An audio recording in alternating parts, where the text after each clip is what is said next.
Hi അസ്സലാമലൈക്കും, welcome back to my channel. ഇന്ന് ഞാൻ വന്നിട്ടുള്ളത് വീട്ടിൽ ഈസിയായി മുല്ലപ്പൂക്കൾ ഉണ്ടാക്കുന്ന വീഡിയോയുമായിട്ടാണ്. വൈറ്റ് കോട്ടൻ്റെ തുണി യൂസ് ചെയ്താണ് ഇത് ഉണ്ടാക്കുന്നത്. ഞാനിപ്പോൾ എടുത്തിരിക്കുന്നത് പഴയ ഒരു മുണ്ടാണ്. ഈ മുണ്ട് മൊത്തത്തിൽ നമുക്ക് വേണ്ട, ഇതിൻ്റെ കുറച്ച് ഭാഗം മതി. ഇതിൻ്റെ ഫൈനൽ റിസൾട്ട് സൂപ്പർ ആയിരുന്നേ. അതുകൊണ്ട് വീഡിയോ സ്കിപ്പ് ചെയ്യാതെ എല്ലാവരും ഫുള്ളായിട്ട് കാണണേ. അതുപോലെ തന്നെ ഓണമല്ലേ വരുന്നത്, ഓണത്തിന് മുല്ലപ്പൂക്കൾ പൈസ കൊടുത്ത് വാങ്ങാതെ നമുക്ക് വീട്ടിൽ തന്നെ മുല്ലമുട്ടുകൾ ഉണ്ടാക്കിയെടുക്കാൻ പറ്റും. അപ്പോൾ നമുക്ക് എങ്ങനെയാണ് ഇത് ചെയ്തെടുക്കുന്നതെന്ന് കണ്ടു നോക്കാം. ഫസ്റ്റ് ക്ലോത്ത് ഇതുപോലെ നിവർത്തിയിട്ട് കൊടുത്തതിന് ശേഷം ടേപ്പ് കൊണ്ട് 2 ഇഞ്ച് ഇതുപോലെ മാർക്ക് ചെയ്ത് കൊടുത്തതിന് ശേഷം നമുക്ക് ഇത് ലെന്തിന് ഇങ്ങനെ കട്ട് ചെയ്തെടുക്കാം. ഇനി നമ്മൾ കട്ട് ചെയ്തെടുത്ത പീസിനെ ചെറുതായി ഫോൾഡ് ചെയ്ത് കൊടുക്കണം. അതിനായി 2 ഇഞ്ച് മാർക്ക് ചെയ്ത് കൊടുത്തതിന് ശേഷം ആ ലെന്തിന് വേണം ഇത് ഫോൾഡ് ചെയ്ത് കൊടുക്കാൻ.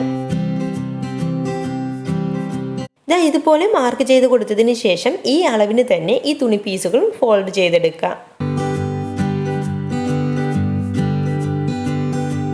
കണ്ടോ, ഇതുപോലെയാണ് ഫോൾഡ് ചെയ്ത് കൊടുക്കാനുള്ളത്. അപ്പോൾ നമുക്ക് കറക്റ്റ് അളവിന് തന്നെ എല്ലാ പീസുകളും കിട്ടുകയും ചെയ്യും. നമുക്ക് ഈസി ആയിട്ട് ഇത് കട്ട് ചെയ്തെടുക്കാനും പറ്റും. പീസ് ഫുള്ളും ഇതുപോലെ ഫോൾഡ് ചെയ്തെടുത്തിട്ടുണ്ട്. ഇനി നമുക്ക് മടക്കി കൊടുത്ത ആ മടക്കിൽ കൂടി കത്രിക കൊണ്ട് കട്ട് ചെയ്തെടുക്കാം. അപ്പോൾ 2 ഇഞ്ച് വീതിക്കും 2 ഇഞ്ച് ലെന്തിനും കുറച്ചധികം പീസുകൾ ഇതിൽ നിന്ന് കിട്ടും.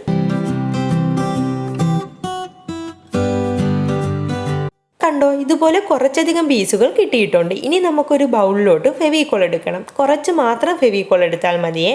അതിലോട്ട് വാട്ടറും കൂടി ഒഴിച്ചു കൊടുത്ത് നന്നായി മിക്സ് ചെയ്തെടുക്കാം.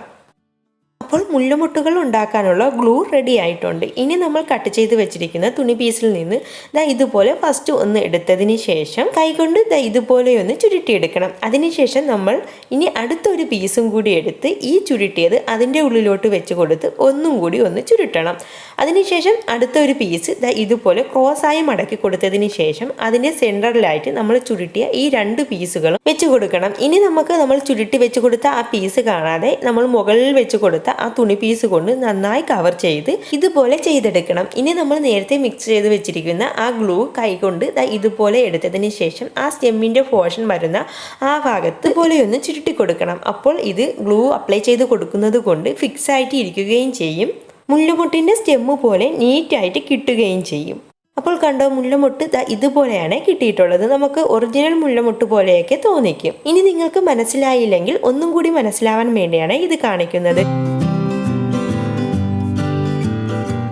ഇത് എല്ലാവർക്കും ഈസി ആയിട്ട് ചെയ്തെടുക്കാൻ പറ്റുന്നതല്ലേ ഉള്ളൂ.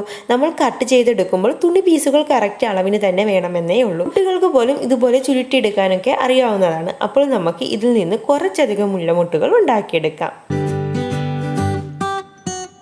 കണ്ടോ, ഞാൻ കട്ട് ചെയ്തെടുത്ത ആ തുണി പീസിൽ നിന്ന് ഇതുപോലെ കുറച്ചധികം മുല്ലമുട്ടുകൾ കിട്ടിയിട്ടുണ്ട്.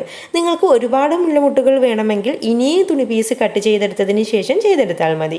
ഇനി നമുക്ക് വേണ്ടത് ലൈറ്റ് ഗ്രീൻ നിറത്തിലുള്ള പെയിൻ്റാണ്. അത് ഒരു ബൗളിലോട്ട് ഇതുപോലെ ഒഴിച്ചു കൊടുക്കുന്നുണ്ട്. ഒരിക്കലും ഇതിനു വേണ്ടി ഡാർക്ക് ഗ്രീൻ പെയിൻറ് എടുക്കല്ലേ. ഇനി ഇതിലോട്ട് നമുക്ക് ഫെവിക്കോളും കൂടി ഒഴിച്ചു കൊടുക്കാം. അതിനുശേഷം വാട്ടറും കൂടി ഒഴിച്ച് നന്നായി മിക്സ് ചെയ്തെടുക്കാം.